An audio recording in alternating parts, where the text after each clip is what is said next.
O que são águas da União? Para começar mesmo explicando para você o que é uma definição para isso, tá bom? Então são lagos, olha lá, lagos, rios e quaisquer outras correntes de água em terrenos de domínio da União. A União, quando eu estiver falando União, eu estarei me referindo ao Brasil. Então tudo isso que está em terreno de domínio do Brasil significa que são águas da União.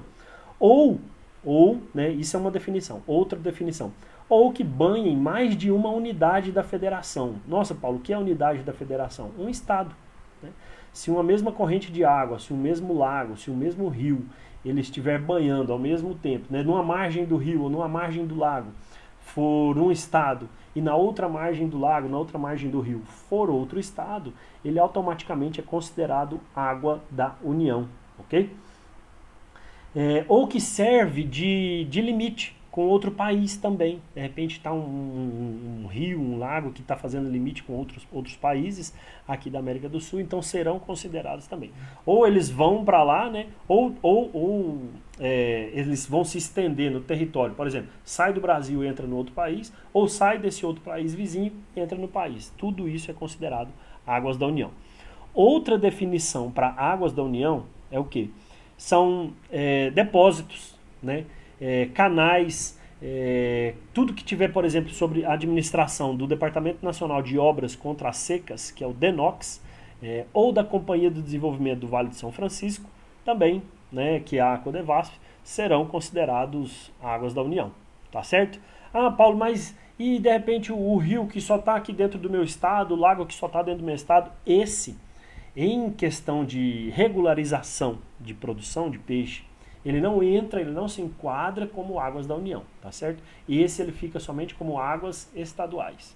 Então hoje, como a gente está falando de águas da União, eu trouxe para você essa explicação, essa definição do que seria exatamente águas da União, tá certo? E Paulo, nossa, mas deve ter muito, né? Assim, se a gente for parar para pensar, todo estado tem rio, tem lago, tem. E tem um levantamento que eu posso apresentar para você, que é o quê? No Brasil, existem mais de 11 mil rios, riachos e córregos catalogados pela Agência Nacional das Águas, que é a ANA, né? E 219 reservatórios hidrelétricos situados em 22 estados da federação. Olha só, mais de 11 mil rios, né, rios, riachos e córregos, considerando, são mais de 219 reservatórios de usinas hidrelétricas. Olha que imensidão, né? Na verdade, o Brasil ele tem essa vocação para geração de energia via usina hidrelétrica. Isso tudo representa uma coisa muito interessante, muito importante, que é o quê? Que é essa hegemonia do Brasil em relação à água doce no planeta. 12% da água doce do planeta está aqui no nosso país. E é por isso que a gente tem uma vocação, uma necessidade, eu não sei se a palavra certa é vocação, acredito mais que seria como uma necessidade de explorar racionalmente esse recurso, explorar racionalmente, ecologicamente, de maneira regularizada, que é o que a gente bate na tecla aqui, né? E que gere, né, renda para o produtor. A gente tem esse dever de explorar isso aí racionalmente, a gente tem esse dever de produzir esse alimento, essa proteína de qualidade para o Brasil e para o mundo. Por quê? Porque 12% da água doce do mundo está aqui no nosso país.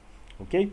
O Brasil ele possui mais de 2 milhões de hectares de águas propícias para o desenvolvimento da aquicultura. Vou falar de novo, 2 milhões de hectares de águas propícias para o desenvolvimento da aquicultura. Olha que imensidão. E além disso, né, a gente tem grandes reservatórios, barragens, né, aí uma estimativa de área alagada acima de 35 mil quilômetros quadrados de área alagada. Então, assim, para a gente que é da área, para você que nos acompanha, que vê a gente entregando muito material, muito conteúdo aqui, né, e ver o que é potencial produtivo da piscicultura, quanto que a gente pode produzir numa determinada área, se a gente consegue produzir 10, 20, 50, 100 toneladas por hectare ano, de repente multiplique isso daí para 35 mil quilômetros quadrados. Né? Multiplique isso aí para 2 milhões de hectares de água propícia para o desenvolvimento da aquicultura. Olha o que a gente pode fazer. Olha onde que a gente pode chegar, né? Os estudos passam para a gente que o Brasil hoje utilizasse 100% do que é capacidade de suporte dos reservatórios de águas da União, nós seríamos o segundo produtor mundial de pescado. Segundo, a gente ficaria somente atrás da China, né? Olha que riqueza. Fora, né, não estou nem falando aqui de um outro dado, que são os canais irrigados, que existem apenas lá na região Nordeste. Mais de 400 mil quilômetros somente na região Nordeste, de canais irrigados, que a gente pode fazer o desenvolvimento da piscicultura, da aquicultura lá. Beleza? Vamos seguindo aqui então. Essa modalidade, né, a piscicultura em águas da União, ela é a modalidade que mais cresce no Brasil. Dentro da aquicultura, é o que mais cresce no Brasil nos últimos anos. Né? E algumas dessas características de crescimento, né, contribuem para esse resultado, que é o quê? É um baixo investimento inicial. Se você for fazer uma comparação com outros sistemas e estruturas produtivas, o investimento na produção em tanques-rede, né, que é especificamente o nosso assunto, produção de peixes em águas da União, produção regularizada, é um baixo investimento se a gente for comparar em fazer escavações, né, investir em tanque suspenso, alguma outra coisa assim. Ela é altamente produtiva, a gente está falando aí de 100, 120, 150 quilos por metro cúbico de produção, né, de produtividade. E ainda produz um pescado com as melhores condições de aspecto e sabor. Né? Quem é da área, quem estuda, quem é produtor, sabe que o peixe que ele é produzido em tanques-rede, em águas da União, ele tem um sabor completamente diferente. Né? Por quê? Porque se trabalha especificamente com ração. É somente fornecido ração para esse peixe, uma ração que ela já está preparada, ela já foi feita, né, para poder atender às exigências nutricionais e não deixar qualquer tipo de sabor desagradável na carne, ok? Sabores desagradáveis, os estudos comprovam que são aquilo que o peixe está se alimentando.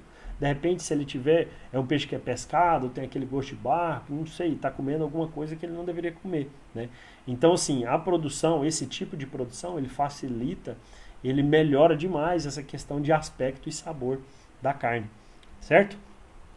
A produção, o que acontece? Ela pode ser de uma forma de uma inclusão produtiva, ela pode ser modular, por exemplo, né? Então a pessoa, o produtor ou o empreendedor, ele pode começar pequeno, pode começar com 5, 10, 20 tanques, não sei, vai depender do teto financeiro dele. É uma coisa que eu sempre bato na tecla aqui nas nossas conversas, nas nossas Fish Class, que é o teto financeiro. Você tem que respeitar o seu teto financeiro. Então, assim, respeitando o seu teto financeiro de investimento, né, de custeio, de investimento, você vai colocar o quê? 5 tanques, de repente. E aí você faz 1, 2, 3 ciclos. E aí você coloca mais 5 tanques. Aí você faz mais 1, 2 ciclos. Você coloca mais um tanque. Mais 10 tanques. E aí você vai escalonando a sua produção. Você vai escalando e escalonando a sua entrega, a sua produção, para você atingir patamares maiores, para você sair da condição talvez de pequeno para o médio ou grande produtor. Ah, mas a minha condição financeira é maior, eu já gostaria de colocar 3.500 tanques. Olha, vamos parar para pensar. Olha a mão de obra que você gastaria para poder trabalhar com 3.500 tanques, certo? Então aí tudo entra um estudo de planejamento para você montar isso aí. E para a regularização ambiental disso daí, você pode ter certeza que haverá alguma discussão, algum questionamento em relação à quantidade de tanques, tá certo? Como é que você vai fazer para manter toda essa estrutura. Mas eu vou falar disso aqui durante esses nossos 13 encontros. Hoje a gente está explicando mesmo o que é a piscicultura em águas da União. E como é que eu comecei a trabalhar isso, né? Por que eu estou falando isso aqui para vocês aqui? Eu tenho que pelo menos te fazer um contexto, né, de como que eu comecei, quando eu comecei a trabalhar com piscicultura em águas da União. Eu comecei lá em 2005, esse ano vai fazer 16 anos que eu comecei a trabalhar com piscicultura em águas da União. Né? Então assim, comecei em 2005, 13 de fevereiro de 2005 foi quando eu comecei o trabalho. Eu fui contratado como responsável técnico de um projeto do governo federal de capacitação de mão de obra na produção de peixes em tanques-rede. Era um projeto do governo federal, né, antiga SPA, Secretaria de Pesca e Agricultura, que depois virou Ministério da Agricultura, Ministério da Agricultura e Pesca. Então eu fui contratado por um consórcio de municípios que trabalhavam na região da Serra da Mesa, que é aqui no norte do estado de Goiás. Serra da Mesa, um dos reservatórios da União, né, no Rio Tocantins. Então, assim, esse consórcio ele abrangia 13 municípios. Desses 13 municípios, 8 são banhados pelo Lago de Serra da Mesa, pelo reservatório de Serra da Mesa. É um reservatório que tem aí 1.154 km². É só esse reservatório de Serra da Mesa. Talvez em área ele não seja nem tão grande, mas pela profundidade que ele tem, né, e ele é em formato de caixa, ele é um dos maiores em volumes de água da América Latina, né? Então trabalhei lá, nesse projeto de capacitação, trabalhava com produtores rurais, pescadores artesanais, integrantes de movimento de atingidos por barragens, né? E lá eu fiz essa capacitação. Além de ensinar esse pessoal em 5 municípios, né? O lago banhava 8 municípios, mas o trabalho aconteceu em apenas 5 municípios, né? Que era onde tinha o pessoal com vocação para trabalhar com isso. Os outros municípios eles ainda não estavam preparados para receber esse tipo de treinamento, porque não tinha um público-alvo para isso. Então 5 municípios receberam esse treinamento, né? Entre 2005 e 2011, eu fiquei o responsável técnico pela capacitação dessa mão de obra. Foram mais de 250 famílias capacitadas nesse período, né? Somente na produção de peixes em tanques rede em águas da União. E além disso, eu fazia o processo de regularização ambiental desse trabalho. Apesar de ser um projeto piloto, apesar de ser um projeto escola, né, ele não poderia acontecer sem a regularização ambiental. Então, por exemplo, eu cheguei em fevereiro de 2005. O licenciamento, né, a regularização ambiental desse trabalho, do primeiro município, ele aconteceu em novembro de 2005. Olha só, 9 meses para poder acontecer essa regularização. E para iniciar os outros municípios, a gente tinha que fazer toda a etapa, todo o processo, que eu também vou comentar aqui com vocês, nessa sequência de maratona aqui, de Fish Class, eu vou falar especificamente da questão do licenciamento também para vocês, tá bom? Então, foi o meu contato. Eu estava na especialização ainda quando eu recebi, no meu primeiro ano de especialização, quando eu recebi esse convite para poder trabalhar lá, e aceitei, e foi quando meu primeiro trabalho, né, meu primeiro trabalho já foi diretamente para poder trabalhar com produção de peixe em tanques rede em águas da União, e foi muito bacana, sou muito grato por essa oportunidade que eu tive. Bom, o Brasil, ele tem um enorme potencial para a prática da piscicultura em águas da União, né? Devido às suas condições ambientais e hídricas, sem falar na liderança mundial na produção de grãos, matéria-prima utilizada para quê? Para a produção de ração dos peixes e demais organismos aquáticos. Então, assim, nós temos essa vantagem aqui no Brasil, nós somos líderes na produção de grãos. Soja e milho entra diretamente na fabricação da ração do peixe. Então, a gente tem essa vantagem, a gente tem esse ponto positivo. Apesar de estarmos vivendo momentos de ração lá em cima, preço de ração lá em cima, é possível sim desenvolver a atividade de maneira rentável, de maneira planejada, ok? Vou tomar uma aguinha aqui.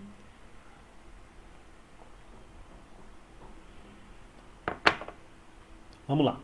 Seguindo aqui então, vamos falar um pouquinho dos exemplos de potencial. Falei, né, exemplo tanto de água que a gente tem disponível, produção de grãos. Vou dar exemplo de potencial que a gente tem aqui, né? E eu peguei 2 reservatórios apenas que já foram comentados em lives e Fish Class aqui da Aquiplan Consultoria em momentos anteriores, né, ano passado. Por exemplo, eu peguei somente no estado do Pará. A gente tem Tucuruí, que é no Rio Tocantins, com uma capacidade de produção de aproximadamente 160 mil toneladas por ano. Só Tucuruí, capacidade de produção 160 mil toneladas por ano. Hoje não produz nem 2.000 toneladas direito, tá? E a gente tem Belo Monte, no Rio Xingu, com capacidade de 400 mil toneladas por ano. Sabe o que é 400 mil toneladas por ano? É muito, é muito, é muito, é muito.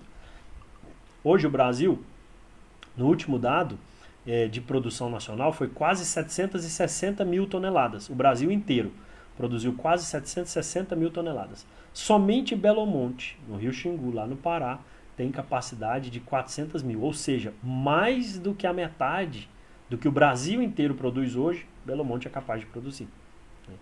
E isso é incrível, esse potencial. A gente já teve falando em outras lives, potencial do estado do Pará.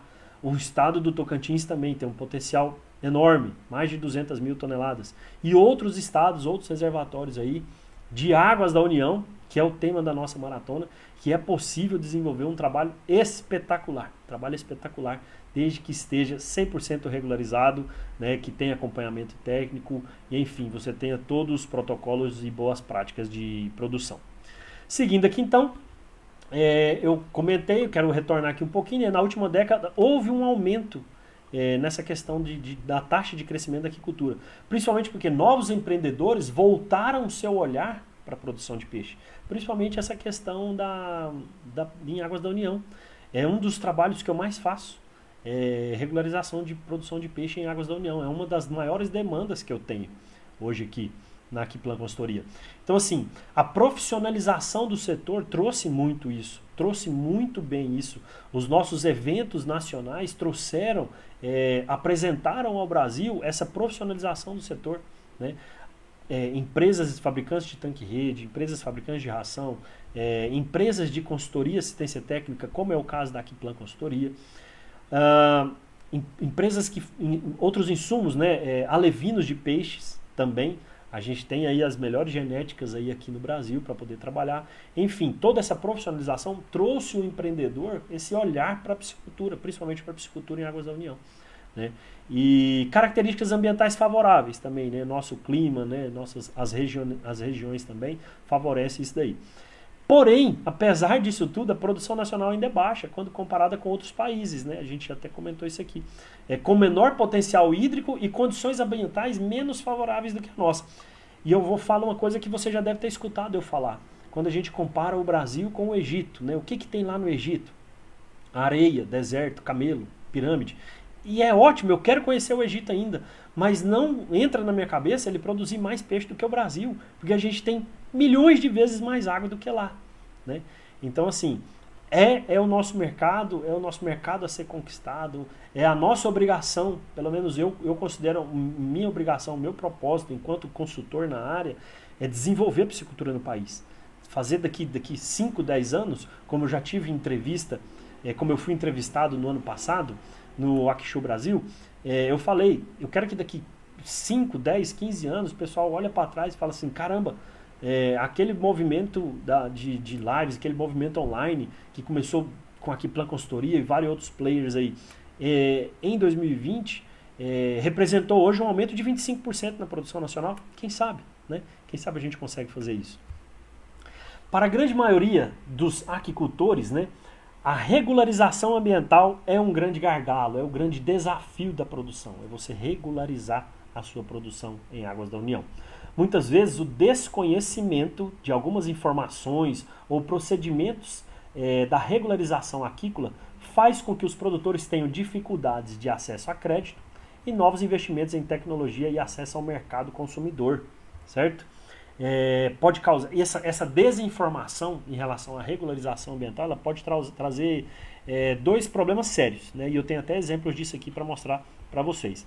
O não desenvolvimento da atividade por não saber como começar a produzir de maneira legalizada, ok?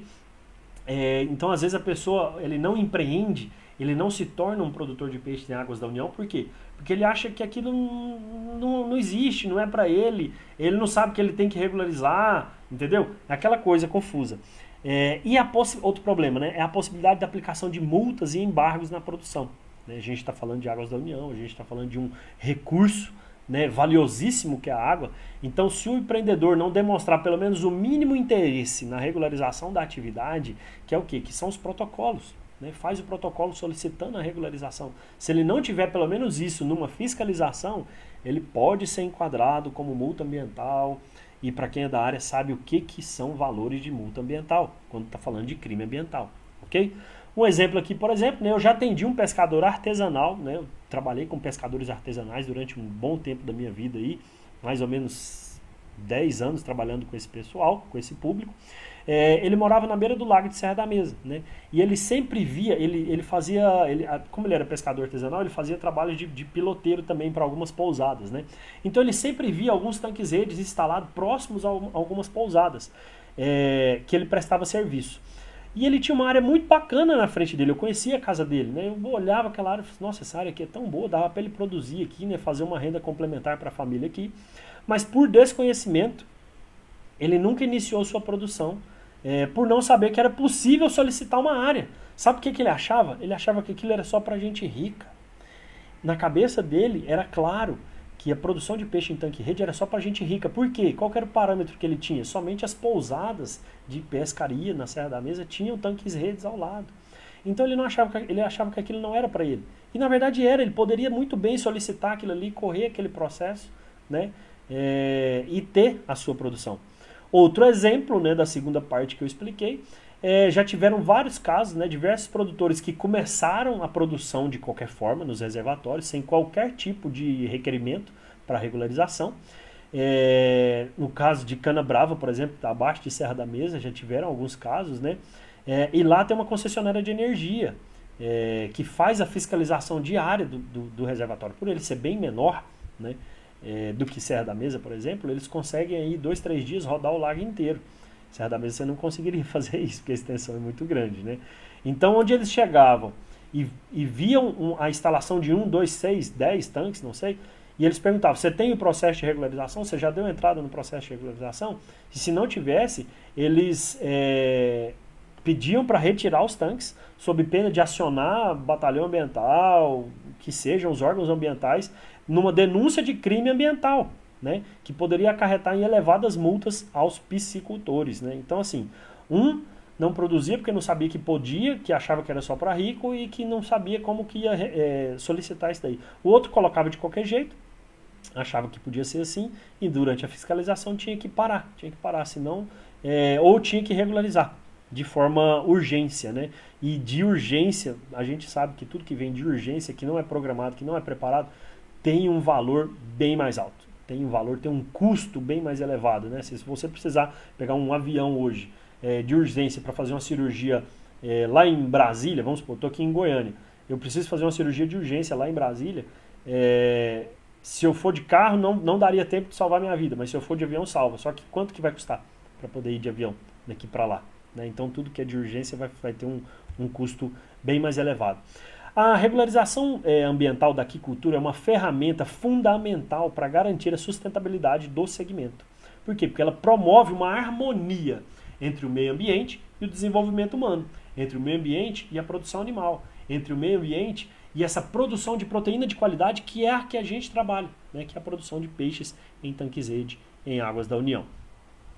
Considerando que a aquicultura depende fortemente de recursos naturais, esse aqui é uma parte bem bacana também, né? Sobretudo a água, é necessário o uso racional e harmônico entre a produção aquícola e o meio ambiente, proporcionando uma atividade duradoura e lucrativa. O objetivo é esse, o objetivo é produzir durante vários anos.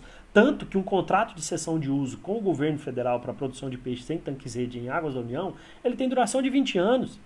Você tem uma cessão daquela área por 20 anos, renováveis por mais 20. O governo federal quer que você produza, sim. Mas ele quer que seja uma harmonia. Ele quer que você produza durante tanto tempo e garantindo aquela qualidade da água onde você se encontra. Então, isso aqui é interessante, né, a gente entrar nesse ponto. Por quê? Porque vale destacar que a atividade aquícola, ela apresenta aspectos positivos em relação ao meio ambiente. Como assim? Bom, já que o cultivo, né, a produção de organismos aquáticos, só vai acontecer num lugar onde a água esteja de boa para excelente qualidade, o que acontece? E muitas dessas espécies, né, que são produzidas, talvez algumas dessas espécies são produzidas, elas podem ser ameaçadas por uma pesca extrativística elevada, a produção garante que elas continuem existindo. Porque se eu estou produzindo aquela espécie X, que de repente está com dificuldade de encontrar na natureza para pescar, eu encontro ela na produção. Se eu encontro ela na produção, tem um laboratório que me fornece ela. Então, esse laboratório fornecendo ela, eu estou garantindo a preservação dessa espécie. Os empreendedores da aquicultura, por exemplo, por necessitarem de uma água de excelente qualidade, de boa para excelente qualidade, o que ele passa a ser automaticamente? Peraí, se eu tenho aqui meus 20 tanques rede, na frente aqui do meu lote, aqui na beira do lago, e eu sei que o peixe precisa de uma qualidade de água excelente para se desenvolver, eu vou ser fiscal da qualidade da água. É natural. É natural que isso aconteça, né? O empreendedor ele passa a ser um fiscal ambiental, aquático, vamos dizer assim, né? Principalmente por quê? Porque ele vai estar observando outras fontes de poluentes nas áreas que estão ali no entorno da sua produção, no entorno do seu empreendimento. Imagina se de repente ele vê que ele instalou, ele tem um córrego, um riacho, um córrego chegando próximo na área onde ele selecionou para produzir o peixe, e de repente ele começa a ver alguma coisa diferente ali assim, ele começa a subir e ver que tá descendo esgoto da cidade ali naquele lugar. Ele vai ficar preocupado, caramba, se está descendo esgoto aqui, meus tanques estão bem aqui na frente, será que isso pode prejudicar a minha produção? Então assim, o empreendedor, ele naturalmente ele se torna um fiscal ambiental daquela área, daquele local onde ele está. Né? E de outros locais também, porque ele sabe que o peixe ele depende de água de qualidade, ok? Seguindo aqui então, mais especificamente, né, vamos falar aqui de alguns reservatórios, né, de águas da União ou que existem devido à construção de usinas hidrelétricas. Vamos lá, por exemplo, a gente tem Manso, né, no Rio Manso, no Mato Grosso.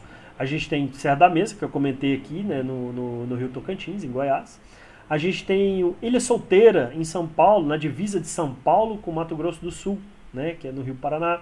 A gente tem o Rio Paraibuna, em São Paulo, que tem o reservatório de Paraibuna. A gente tem em São Paulo também, no Rio Paranapanema, a gente tem o reservatório de Jurumirim, Chavantes. A gente tem o reservatório no Rio São Francisco, a gente tem 2, né? Em Pernambuco a gente tem o reservatório de Itaparica, que hoje é conhecido como Luiz Gonzaga, e a gente tem o reservatório de Mochotó, em Alagoas. E por que eu selecionei esses aqui em específico, né? O que eles têm em comum, que todos esses reservatórios têm em comum? Um dado preocupante, né? Ou um dado, infelizmente, né? A gente tem essa situação. Eles estão com a capacidade de suporte esgotada. Paulo, o que é isso? Capacidade de suporte esgotada? Quer dizer que se eu chegar lá eu vou ver, ele vai estar coalhado de tanque-rede, que eu não consigo nem ver água, só vou ver o peixe, só vou ver tanque? Não. Mas a Agência Nacional das Águas, ela determina, né, ela define a capacidade de suporte de um reservatório. Então, ele tem os estudos, né, a Agência Nacional das Águas, ela tem os estudos específicos para determinar quanto de peixe pode ser produzido naquele local, qual que é a capacidade de suporte. Né? Uma capacidade de suporte, por exemplo, 100 mil toneladas, vamos supor, para o reservatório X. O reservatório Água Dourada, estou chutando aqui, o reservatório Água Dourada ele tem uma capacidade de suporte de 100 mil toneladas. O Ministério da Agricultura, através da Secretaria de Aquicultura e Pesca, eles já receberam para esse reservatório de Água Dourada processos, né, solicitação de requerimento de uso de espaço de águas da União, que já está, por exemplo, com 120 mil toneladas solicitadas.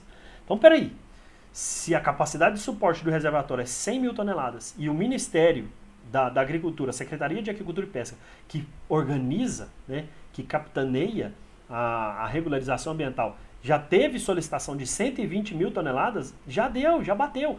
Mesmo que não esteja sendo produzida a 100 mil toneladas ainda, ela já está com a capacidade de suporte esgotada. Já foi solicitada a quantidade máxima, já até está ultrapassada. E todos esses reservatórios que eu falei para você, vou até repetir, Manso, Serra da Mesa, Ilha Solteira, Paraibuna, Jurumirim, Chavantes, Itaparica e Mochotó, por exemplo, estão com a capacidade de suporte esgotada. Paulo, o que acontece então? Não posso mais produzir lá dentro? Quem já tem o licenciamento pronto, quem já tem a regularização pronta, está produzindo. Quem está com o seu processo em regularização lá dentro, o Ministério está fazendo o quê? Eles estão deixando esses processos prontos, eles estão fazendo todas as análises, todas as fiscalizações para deixar isso tudo pronto, para quando acontecer desse número, ele chegar próximo da capacidade de suporte, eles voltarem a receber novos projetos. Você não protocola mais. Nesses locais você não protocola mais. Você não pode pedir para produzir lá dentro desses reservatórios. Você tem que procurar outros reservatórios. Ok? Então o que acontece? Paulo, como é que vai reduzir de 120 para 100 mil?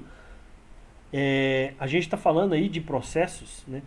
Nos últimos 2 anos, a gente tem que dar os parabéns para a Secretaria de Aquicultura e Pesca, que está regularizando, está trazendo resultados cada vez mais rápidos para essa regularização.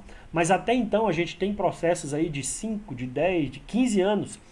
Eu falo por experiência própria, eu tenho exemplo para mostrar para vocês. eu tenho um processo que foi protocolado em 2006 e ele foi finalizado agora em 2020. É um processo de uma associação da Serra da Mesa. Então, 14 anos. E graças a esse movimento que a Secretaria da Aquicultura e Pesca fez agora nos últimos 2 anos, esse processo finalizou. Né? Finalizou e está pronto para fazer a assinatura do contrato de cessão de uso. Então, assim,